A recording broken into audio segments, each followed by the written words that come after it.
오늘 우리 함께 나눌 말씀은 요한복음 21장 15절에서 19절까지 있는 말씀입니다. 요한복음 21장 15절에서 19절까지 있는 말씀. 제가 갖고 있는 성경은 185페이지에 있습니다. 네, 찾으신 줄 알고 우리 같이 한번 봉독하도록 하겠습니다. 15절에서 19절까지 있는 말씀입니다.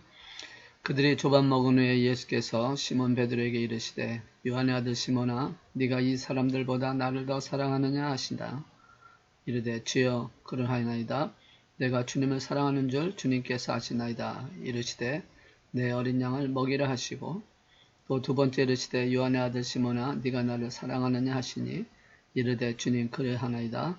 내가 주님을 사랑하는 줄 주님께서 아시나이다. 이르시되 내 양을 치라 하시고 세 번째 이르시되 요한의 아들 시몬아 네가 나를 사랑하느냐 하시니 주께서 세 번째 내가 나를 사랑하느냐 하심으로 베드로가 근심하여 이르되 주님 모든 것을 아시오매 내가 주님을 사랑하는 줄을 주님께서 아시나이다. 예수께서 이르시되 내 양을 먹이라. 내가 진실로 진실로 내게 이르노니 네가 젊어서는 스스로 띠띠고 원하는 곳으로 다녔거니와 늙어서는 내 팔을 벌리리니 날이 네게 띠띠우고 원하지 아니하는 곳으로 데려가리라. 이 말씀을 하심은 베드로가 어떠한 죽음으로 하나님께 영광을 돌릴 것을 가리키심이라. 이 말씀을 하시고 베드로에게 이르시되 나를 따르라 하시니. 아멘. 잠깐 한번 기도합니다. 말씀이시고 모든 것의 주관자이신 하나님 아버지, 오늘 또 금요일 저녁 또 말씀을 함께 나누려고 합니다. 성령님 운행하여 주시고 또 역사하여 주셔서 비록 우리가 현장 예배가 아닌 영상 예배로 예배를 드린다 할지라도 성령님께서 예배 가운데 역사하시고 또 말씀 듣는 가운데 하나님의 은혜를 더해 주셔서 저희들이 주 앞에서는 그날까지 승리하며 살아가는 믿음의 용사가 되게 해 주시고 늘 하나님의 은혜 가운데서 형통하는 삶을 살아가는 믿음의 자녀가 되게 축복하여 주시옵소서. 부족한 종이오니 성령님께서 붙잡아 주셔서 하나님이 원하시는 말씀만 증거할 수 있도록 축복하여 주시고 인도하여 주셔서 말씀을 전할 때에 전한 자나 듣는 자가 성령 안에서 하나가 되게 하셔서 하나님의 영광을 보게 해 주시고 마음과 또 심령 속에 뜨겁게 하나님을 사랑하는 그 마음이 불붙듯 일어나도록 축복하여 주시옵소서. 주께서 이 모든 것을 이루어 주실 줄로 믿고 감사드리오며 우리 주 예수 그리스도의 이름으로 기도드리옵나이다. 아멘. 할렐루야. 또 주님 안에서 또 이렇게 영상으로 만나게 됨을 감사하고 또 여러분 한 분 한 분을 주의 이름으로 사랑합니다. 비록 우리가 얼굴을 맞대지는 못하지만 이 영상을 통해서 하나님의 음성을 들으시는 주의 사랑하는 자녀가 되시고 또 말씀을 통해서 더욱더 든든하게 세워가는 축복의 사람이 되시기를 주의 이름으로 축원합니다. 형통하는 삶을 살기 위해 한다면 어떻게 해야 될까요? 바로 정답은 하나님을 가까이 하는 것입니다. 하나님을 가까이 했던 사람들은 언제나 형통한 삶을 살았다고 성경은 증거를 하고 있습니다. 그 중에 한 사람이 바로 요셉입니다. 요셉을 보면 창세기 39장 2절에 이렇게 증거하고 있습니다. 하나님께서, 다시 말해서 여호와께서 요셉과 함께 하심으로 그가 형통한 자가 되었다. 그렇게 말씀을 하고 있습니다. 하나님께서 요셉과 함께 하심으로, 이 함께라는 말은 히브리 말로 가까이, 곁에라는 뜻을 가지고 있죠. 그리고 형통이라는 말은 번영했다, 번성하다라는 뜻을 갖고 있는 것처럼 하나님의 형통하는 삶을 살았다라는 것은 성공한 삶을 살았다라고 말할 수가 있을 것입니다. 다시 말해서 요셉은 가는 곳마다 성공한 삶을 살았다라는 것이죠. 그렇다면 요셉이 그렇게 인생에서 성공할 수 있던 비결이 무엇일까요? 그것은 바로 간단합니다. 하나님과 가까이 했기 때문에 라고 말씀을 하고 있습니다. 하나님이 요셉이 하나님을 가까이 함으로 말미암아 그가 하는 모든 일에 형통의 복을 주셨다라고 말씀하는 것이죠. 그런데 이 형통의 복은 요셉에게만 준 것이 아니라 요셉과 함께했던 요셉이 머물고 있었던 보디발의 집과 또 다스렸던 애굽에까지 하나님을 형통케 하셨고 번성하게 하셨다는 것이죠. 그 이유는 하나님을 가까이 했기 때문에 라고 말씀을 하고 있습니다. 하나님께 가까이함이 복이라고 말씀하고 있습니다. 우리는 하나님을 가까이 하는 저와 여러분 되시길 원합니다. 성경에 또한 아브라함도 그랬고 야곱도 그랬고 이삭도 그랬고 모세도 그랬고 다윗도 그랬습니다. 하나님의 사람들은 늘 하나님과 가까이 함으로 말미암아 형통의 역사를 일으켰다라는 것이죠. 오늘 저와 여러분에게도 형통의 역사가 일어나기를 축복합니다. 그러기 위해서는 하나님을 가까이 하는 저와 여러분 되시기를 바랍니다. 천에 하나 만에 하나라도 하나님을 멀리하지 않기를 바랍니다. 멀리하는 순간에 형통하는 것은 무너지게 되어 있다는 것이죠. 왜 베드로가 시험에 들고 왜 베드로가 예수님을 부인하게 됐습니까? 성경 보니까 멀찍이 따라갔다라고 표현을 하고 있습니다. 하나님과 멀어지는 순간 우리는 실패할 수 있고 넘어질 수 있다는 것을 분명히 알고 하나님을 가까이 하는 주님을 가까이 하는 저와 여러분 되시기를 주의 이름으로 축원합니다. 그렇게 될 때 여러분만이 아니라 교회도 가정도 함께 번영하는 역사가 일어날 줄을 믿습니다. 어떤 신학자는 그렇게 얘기를 합니다. 세상 교회들의 모습을 보면 희망이 더 이상 없다라고 말하는데 우리가 꿈을 버리지 않는 한은 희망은 있다라는 것입니다. 인생을 망치는 것은 실패의 삶 속에 부족한 모습 속에 잘 안 되는 것이 아니라 꿈을 잃어버렸을 때 비전을 잃어버렸을 때 인생에 아무것도 기대할 수 없을 때 그런 소망 그런 절망 가운데 있을 때 바로 실패한다라는 것이죠. 믿음의 사람들이 우리는 현실의 어려운 삶을 보고 절망하는 사람들이 아니라 언젠가 이루어지게 하실 하나님께서 이루어질 비전을 품고 오늘을 살아가는 사람입니다. 그래서 현실에 있는 상황을 보는 게 아니라 상황 너머에 있는 하나님이 준비하고 계신 하나님께서 예배하고 계신 그것을 바라보는 사람들이 바로 믿음의 사람이라는 것이죠. 그러므로 하나님께서 주신 꿈과 비전을 붙잡는 저 여러분 되시고 하나님의 비전을 찾는 저 여러분 되시기를 주 이름으로 축원합니다. 꿈과 비전을 가진 자의 생명을 하나님이 지켜주실 줄로 믿습니다. 사명의 자리로 인도하실 것이고 또 승리케 하는 역사를 만들어갈 줄로 믿습니다. 성경은 말씀합니다. 꿈이 없는 자는 방자에 행한다. 다시 말해서 규모 없이 행한다는 것이죠. 그러나 우리는 꿈과 비전을 갖고 있기 때문에 하나님의 말씀대로 우리가 일어설 것이고 또 하나님의 역사를 만들어갈 줄로 믿습니다. 인간은 사명이 있는 자가 열정이 있고 또 시간도 내고 또 어떤 것이 와도 승리할 수 있다는 것이죠. 우리가 하나님께로 받은 내 사명을 굳게 붙잡을 때 우리는 그 사명 때문에 승리하게 되어질 수 있다는 것이죠. 오늘 봉독한 본문에 예수님의 제자였던 베드로가 다시 재기하는 이야기가 펼쳐지고 있습니다. 예수님을 3번씩이나 부인하고 떠나갔던 베드로지만 어떻게 보면 그것은 인생의 실패자라고 말할 수 있겠지만 그러나 그보다 실패했던 그보다 더 불행한 것은 바로 그가 꿈을 잃어버렸다는 데 있다는 것을 우리는 알아야 한다는 것이죠. 3절에 보면 이렇게 말씀을 하고 있습니다. 시몬 베드로가 나는 물고기 잡으러 가노라 하니 그들이 우리도 함께 가겠다 하고 나가서 배에 올랐으나 라고 말씀합니다. 물고기 잡으러 가겠다. 예수님께서 갈릴리 바다에서 처음으로 베드로를 만나 주셨을 때 제자를 부르셨을 때 주님은 이렇게 말하셨음을 우리는 기억합니다. 나를 따라오너라 내가 너희를 사람을 낚는 어부로 만들어 주시겠다. 그래서 그들은 말씀을 듣고 베드로와 또 형제들이 그물을 버려두고 예수님을 쫓지 않았습니까? 물고기를 낚는 어부에서 사람을 낚는 어부의 변화, 그것은 분명한 비전이었고 꿈이었습니다. 그래서 하나님의 사람이 되어서 나라를 위해 하나님 나라를 위해서 살아야 한다는 것을 알고 있습니다. 그런데 그가 지금 어떻게 얘기를 하고 있습니까? 나는 물고기나 잡으러 가야겠다. 과거의 시간으로 되돌아갔다라는 것이죠.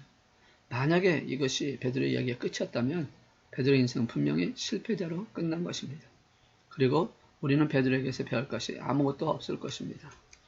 그러나 본문은 뭐라고 말씀합니까? 이런 상황 속에서 베드로가 재기하고 있는 모습, 새롭게 시작할 수 있게 하신 것을 말씀하고 있습니다. 어떻게 했길래, 무엇이 있었길래 그것이 가능했을까? 베드로가 예수님을 부인하고 옛삶의 터전을 왔었던 그 당시에는 스스로를 포기한 것입니다. 미래를 포기했고 자신의 삶을 포기했다는 것이죠. 그러나 베드로는 포기했지만 포기하지 않은 분이 계시는데 바로 그분은 예수 그리스도셨다는 것이죠.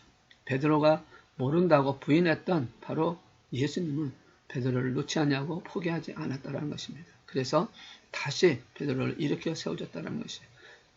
주님은 베드로를 만나서 비전을 다시 붙잡고 일어서게 했다는 것입니다. 그래서 훗날 위대한 순교자의 반열에 서게 만든다는 것이죠. 혹시 우리 주위에 혹시 우리 교회가 지금 꿈을 잃어버리고 혹시 희망이 없는 것처럼 살아가고 있지는 않는지요. 또 그것 때문에 좌절하고 또 가능할까라고 하는 그런 두려움과 불안감이 있는지요. 우리가 베드로가 다시 일어났던 축복받은 은혜로운 것을 우리가 다시 한번 보면서 우리가 포기해서 넘어지는 자가 아니라 우리는 다시 일어나는 하나님의 자녀, 꿈과 비전을 갖고 다시 시작하는 우리가 되기 위해서 어떻게 다시 비전을 갖고 일어설 수 있었는지를 찾아보면서 은혜 받는 시간 되기를 축복합니다. 첫째는 나를 향한 주님의 사랑을 확신해야 한다는 것이죠. 주님께서 찾아오셔서 말씀하시고 있는 이 부분을 우리가 찾아봅니다. 실패한 사람에게 있어서 재기업을 뺏은 가장 무서운 적이 있다면 그것은 주변으로부터의 냉소적인 시선이라고 할 수 있습니다. 혹은 무관심이라고 말할 수도 있을 것입니다. 왜냐하면 실패한 사람들에게는 더 이상 관심을 갖지 않는 게 세상의 방식이기 때문에 그렇습니다.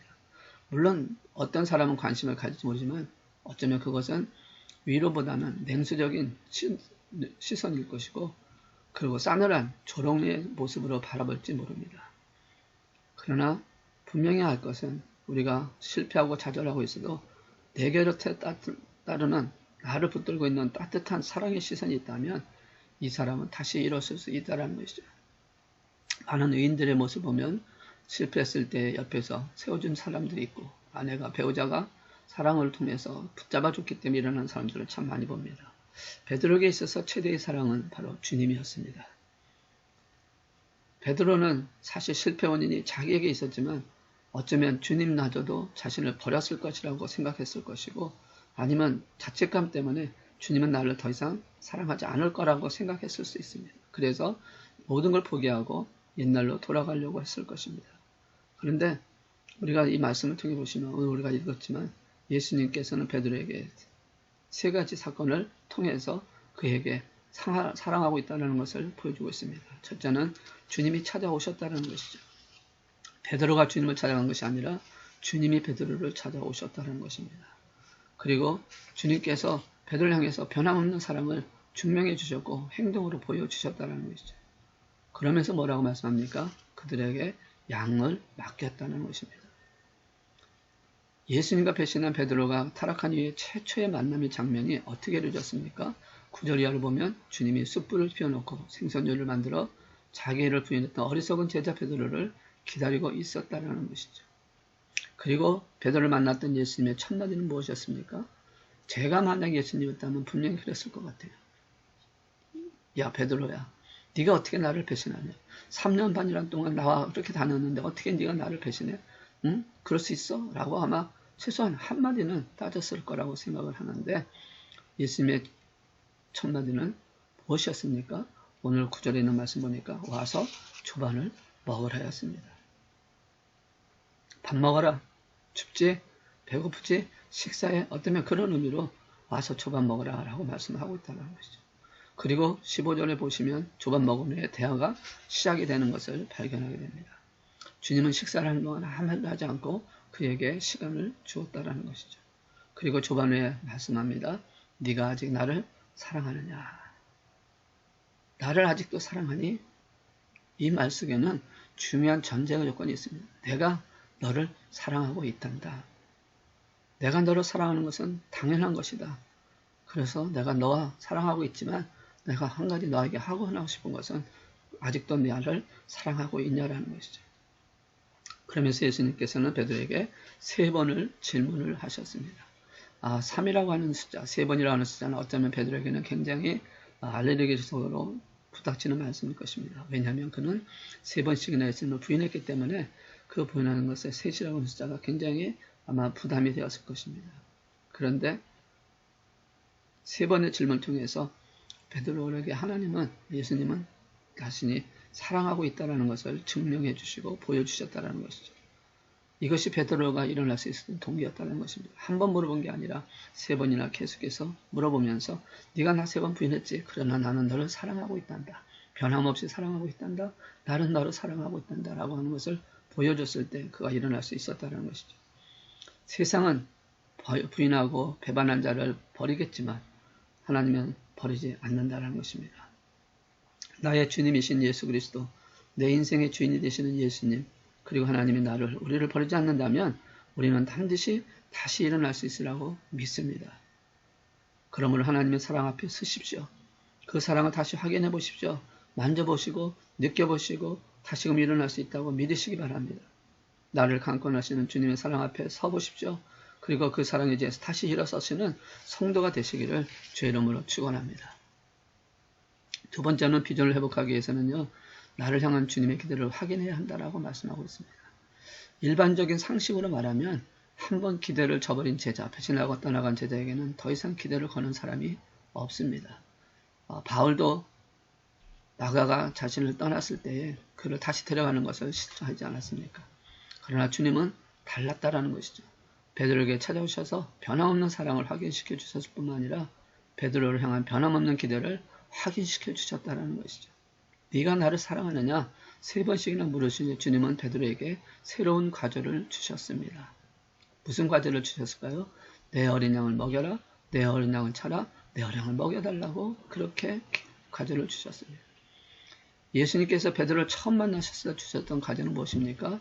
나를 따라오라, 내가 너로 사람을 낚는 어부가 되겠다는 것입니다. 사람을 낚는 어부는 기독교적인 개념으로 말하자면 전도자의 사명입니다. 사람을 낚는다? 이것은 전도자의 사명을 말하는 것이죠. 그러나 내 어린 양을 먹여라, 내 양을 키워달라고 하는 것은 전도자가 아닌 목자의 사명이라고 할 수 있습니다. 여러분, 전도자의 사명과 목자의 사명 중에 어느 것이 더 힘들다고 생각을 하십니까? 어느 것이 더 힘들겠습니까? 어느 것이 더 어렵겠습니까? 전도해 보셨습니까? 전도한 사람을 키우고 양육해 보셨습니까? 우리 여성분들에게 질문하면 이렇게 질문하는 것과 같은 것이라 볼 수 있겠습니다. 아이를 낳는 것이 어렵습니까? 아니면 키우는 것이 어렵습니까? 저는 경험이 없지만 여성분들의 이야기를 들어보면 뱃속에 집어넣고 다닐 때가 훨씬 더 좋았다고 말을 하는 것을 많이 듣습니다. 그렇습니다. 키우는 것보다 훨씬 어려운 것이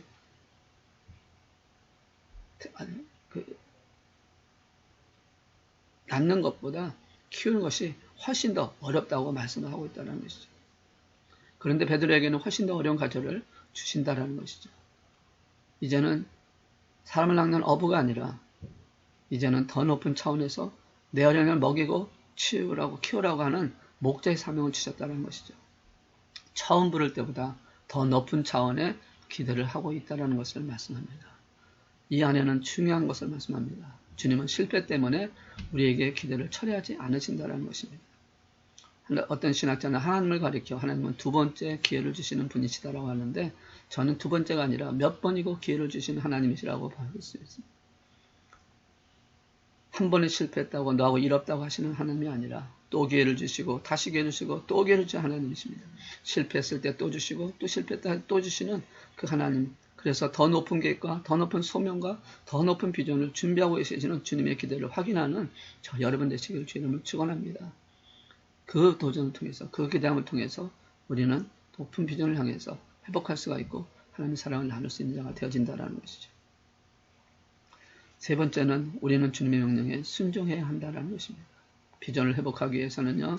또 우리가 하나님이 원하시는 삶을 살기 위해서는요. 형통하는 삶을 살기 위해서는요. 주님의 명령에 순종해야 한다는 것입니다. 우리의 꿈과 비전이 회복되었다는 사실만으로 보람찬 미래가 저절로 보장되는 것은 절대 아니라는 것을 우리는 알아야 합니다. 중요한 것은 다시 붙잡은 비전을 어떻게 가지고 살아갈 것인가 라는 것이 바로 오늘 말씀의 핵심입니다. 본문에 보면 베드로에게 마지막 중요한 명령이 주어집니다. 19절의 마지막 부분을 보면 주님에게 베드로에게 뭐라고 말씀합니까? 나를 따르라 라고 말씀하십니다. 사실 나를 따르라는 이 명령은 예수님이 갈릴리 바다에서 처음 베드로와 안드레 형제를 만났을 때 주셨던 명령입니다. 그런데 베드로를 다시 일으켜 주시면서 다시 새로운 비전을 보게 하시면서 또다시 명령을 주십니다. 나를 따라오라. 사실 나를 따라오라는 것은 주님이 처음에만 그리고 마지막에만 하신 말씀은 또 아니죠. 시시때때로 주님은 이 말씀을 하셨습니다. 제자들에게 나를 따르라고 너희는 나를 따르라고 기억하십시오. 주님께서는 우리가 흔들릴 때마다 그 말씀하시고 우리를 붙들어 주시고 나를 따라오라고 하셨습니다. 다른 길 보지 말라, 다른 사람 보지 말라, 다른 환경을 보지 말라, 오직 주님을 바라보라고 하면서 따라오라고 말씀합니다. 그러면서 베드로의 실패 직전에도 주님은 단단히 각오하고 기도하면서 따라오라고, 기도하지 않으면 사탄에게 넘어진다고 말씀하지 않았습니까? 그때 베드로가 어떤 반응을 보였는지 여러분 기억하십니까? 그때 베드로는 아주 당당하게 대답을 했습니다. 주님, 염려 붙들어 매십시오. 저는 주님을 위해서 목숨도 버릴 수 있습니다. 옥에도 갈 수 있습니다. 저는 죽을 준비가 되어 있습니다. 걱정 마십시오. 주님을 따라가겠습니다. 그렇게 얘기를 했습니다. 그렇지만 어떻게 됐습니까? 넘어졌습니다. 철없던 연약한 베드로 아닙니까? 주님은 달라진 베드로의 모습을 보고 있었던 것이죠. 네가 나를 사랑하느냐라고 물었을 때 아마 실패 이전의 베드로라면 어떻게 대답했을 것이고, 네, 내가 주님을 사랑합니다. 주님 그게 질문이라고 하셨습니까? 라고 당당하게 큰 소리로 대답했을 수 있습니다. 그러나 이번에는 어떻게 대답합니까? 제가 주님을 사랑하는 줄 주께서 아시지 않습니까? 그런데 그것을 어떤 톤으로 얘기했을까요? 어떤 모습으로 얘기를 했을까요? 아마도 기어들어가는 목소리로, 속으로 조용한 목소리로, 거의 들리지 않을 만한 목소리로 얘기했으리라고 생각을 합니다. 그는 겸손히 무릎을 꿇고 주님을 의지할 수밖에 없었던 그것을 표현했을 거라고 생각을 합니다. 베드로의 겸손한 순종 앞에 주님은 베드로에게 이렇게 말씀을 합니다. 우리 18절을 함께 읽어보겠습니다. 내가 진실로 진실로 내게 이르노니 네가 젊어서는 스스로 띠띠고 원하는 곳으로 다녔거니와 늙어서는 내 팔을 벌리니 남이 내게 띠띠우고 원하지 아니하는 곳으로 데려가리라. 자, 여기 보시면 두 가지 단어가 나옵니다. 하나는 젊어서라는 단어가 나오고 또 하나는 늙어서라는 단어가 나옵니다. 젊었을 때는 자신이 원하는 대로, 자신이 하고 싶은 대로 했던 것을 말씀합니다. 그래서 젊었을 스스로 띠띠고 원하는 곳으로 다녔다라고 말씀을 하고 있다라는 것이죠. 그러나 늙어서는 어떻게 말하고 있습니까? 내 팔을 벌리니 남이 내게 띠띠우고 원하지 아니하는 곳으로 데려가리라 라고 말씀을 하고 있다라는 것이죠. 이제 말씀 뭡니까?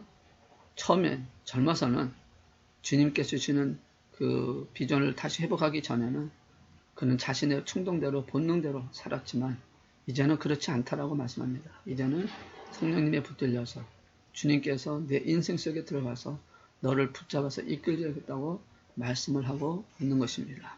그러면서 그 말씀을 하신 후에 19절에 보면 이런 말씀을 하고 있습니다. 19절도 같이 보겠습니다.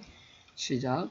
이 말씀을 하심은 베드로가 어떠한 죽음으로 하나님께 영광을 돌릴 것을 가리키심이라. 베드로가 어떠한 죽음으로 하나님께 영광을 돌릴 것을 가리키심이라 하고 말씀하고 있습니다. 베드로의 죽음에 대해서 하나님께서는 아시고 그것을 증거하기 위해서 이제는 내가 너를 이끌어 가겠다라고 말씀하는 것입니다. 그렇습니다. 처음도 중요하고 과정도 중요합니다. 그러나 더 중요한 것은 인생을 끝내는 순간 그 마지막에 결산이라는 것이죠. 그 결과가 영광이고 승리가 되어야 한다라고 말씀합니다. 그러기 위해서는 주님께서 말씀합니다. 이제부터는 내가 너를 강권적으로 간섭할 것이다. 그런 나에게 순종할 결단을 하고 나라 따라올 수 있겠느냐라고 하시는 말씀이라는 것이죠. 오늘 우리가 비전을 이루기 위해서 그리고 꿈을 다시 회복하기 위해서는 새로운 각오, 어떤 대가를 지불하고 하서라도 기꺼이 겸손히 주님의 능력을 일하면서 따라가겠다고 하는 각오와 결단이 절대적으로 필요하다라고 말씀하는 것입니다. 베드로는 달라졌습니다. 자신의 뜻대로 자신의 방향으로 자신의 형상을 위해서 했던 것이 아니라 이제는 그 모든 것을 하나님께 맡기고 하나님의 능력 안에 섰다라는 것이죠. 그래서 하나님은 그를 다시 쓰셨다라고 말씀합니다. 놀랍게 쓰신 걸 우리가 보지 않습니까? 오순절 성령 강림하신 날에 하나님이 쓰신 그 대표적인 사도가 누구였습니까? 베드로 아니었습니까? 베드로가 성령이 충만하여 말씀을 증거할 때 3,000명이 돌아오는 역사를 회개하는 역사가 일어나지 않았습니까? 베드로가 자신감을 가지고 한 것이 아니라 이제는 자신에게 주어진 하나님의 능력과 성령의 능력을 힘입어 달려갔을 때 세상을 변화시키는 사도로서 살아갈 수 있었던 것처럼 오늘 우리도 그러한 모습으로 세워가는 여러분 되시기를 주 이름으로 축원합니다. 성경에 보면 이스라엘 백성들이 광야의 생활을 하다가 시내산에 왔을 때 하나님께서 이스라엘 백성을 보고 이렇게 말씀을 하십니다. 내가 독수리 날개로 너희들 여워서 여기까지 왔다. 독수리와 같은 하나님은 우리를 또 절벽 아래로 밀어뜨리는 일을 할지도 모릅니다. 그러나 그냥 내버려 두시는 하나님이 아니라 계속 내 곁에 다가오시면서 너는 날 수가 있다라고 날아야 한다고 그러면서 걱정하지 말라고 내가 너를 도와주겠다고 하시는 말씀이죠. 독수리가 새끼를 훈련시킬 때 날아다 떨어뜨린다고 합니다. 그래서 힘을 치고 올라올 때까지 기다린다는 것이죠. 그러다 만약에 올라오지 못하면 거의 떨어지는 순간에 다시 와서 받아서 다시 높이 올려가서 훈련을 계속 시킨다고 하는 것이죠. 주님께서 말씀하시는 것이 바로 그것입니다. 주님이 도와주신다는 겁니다. 함께 하신다는 것입니다. 나를 세워주신다는 것입니다. 그러므로 걱정하지 말고 따라오라고 말씀하시는 거죠. 하나님의 도우심, 하나님의 능력, 하나님의 사랑을 의지하면서 우리가 우리의 날개짓을 새롭게 할 수 있다면 우리의 가정과 우리의 교회의 미래는 새로운 가능성과 위대한 도전의 공간이 기다리고 있다고 하는 것을 말씀하고 있고 또 그렇게 되어질 것을 믿습니다. 이제 우리는 꿈을 펼치고 날개를 펼치고 비록 우리의 삶 속에 우리의 환경이 많은 것이 제약되고 어려운 가운데 있지만 분명히 우리는 압니다. 하나님을 찬양하며 하나님을 바라보며 하나님께서 우리를 도우시며 하나님이 우리를 이끌어 주실 것을 믿습니다. 비전의 날들이 우리를 기다리고 있다는 것이죠. 비전이 사람을 만들고 그 사람이 내일의 가정과 교회를 만들어 간다는 것이죠. 여러분 비전이 무엇입니까? 무엇을 해야 할 것인지를 인식하고 있는 것이 비전입니다. 내가 나의 가정을 위해서 아니면 나의 삶을 위해서 아니면 내 교회를 위해서 무엇을 해야 할지를 안다라고 하는 것이 굉장히 중요하다는 것이죠. 내가 할 일이 무엇인지를 분명히 인식하고 그 일을 당장 행동에 옮기는 저 여러분 되시기를 주의 이름으로 축원합니다. 그래서 내 일의 삶과 가정과 일들과 내가 섬기는 믿음의 공동체를 향한 확실한 비전을 가지고 힘차게 날개치며 날아가는 우리 만안교회 성도가 되시고 만안교회 목사가 되기를 원합니다. 우리가 정말 어떠한 것을 갖고 있느냐에 따라서 주님께서 사용하신다는 것이죠. 베드로를 사용하셨던 것처럼 말씀합니다. 마지막에 이르시되 나를 따르라 하시니 순종하는 자를 통해서 하나님의 역사를 이루어간다는 것이죠. 우리는 다른 사람을 볼 것이 아니라 오직 하나님을 바라보면서 하나님 안에서 세워져가는 저 여러분 되시기를 주의 이름으로 축원합니다. 그럴 때 하나님 우리 만안교회를 새롭게 하실 것이고 여러분 한 분 한 분을 하나님의 능력 안에서 세우신 역사를 만들어갈 줄로 믿습니다. 그런 믿음의 용사가 되시기를 주의 이름으로 축원합니다. 기도하시겠습니다. 사랑의 하나님 아버지 감사합니다. 오늘도 말씀을 통해서 우리의 비전을 회복하여 주시고 꿈을 잇는 자는 하나님께서 새롭게 하시고 승리케 하실 줄 믿습니다. 그러나 꿈을 잃고 비전을 잃는 자는 실패한 자라고 말씀하셨습니다. 오전에는 우리가 실패한 자가 되지 않도록 꿈을 갖게 하시고 다시 회복되게 하셔서 하나님의 말씀처럼 하나님이 사랑하고 하나님이 기대하고 있고 하나님께서 순종하기를 원하시는 그 말씀대로 저희들이 따라가는 믿음의 용사가 되게 하여 주시옵소서. 주께서 이 모든 것을 이루어 주실 줄로 믿고 감사드리며 우리 주 예수 그리스도의 이름으로 기도드리옵나이다. 아멘. 이제 자유롭게 기도하시겠습니다.